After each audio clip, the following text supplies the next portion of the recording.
Bugungi kunda qizlar kosmetologlarga borishadi, dermatologlarga.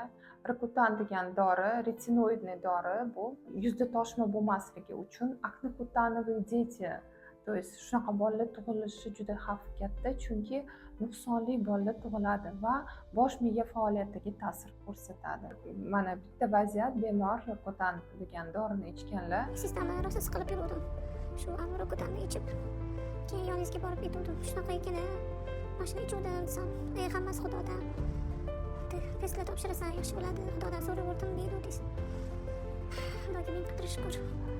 Yaxshi qarab berdingiz menga. Va bilmagan edilar, ularni ogohlantirishmagan. Homilador bo'lganlaridan keyin ular eslaganlar. Lekin homiladan oldin biza jigar faoliyati va o't pufay faoliyatiga davolanib immunotoksikоз bo'lmaslikka yozganmiz. Lekin Rokutanni bilganlaridan so'ng ular juda asabiy bo'lib, shu bola taraflama sog' tug'ilishiga xavotir bo'lganlar. Allohning bitta mo'jizasi bilan bolajonimiz eson-omon tug'ilib oldi.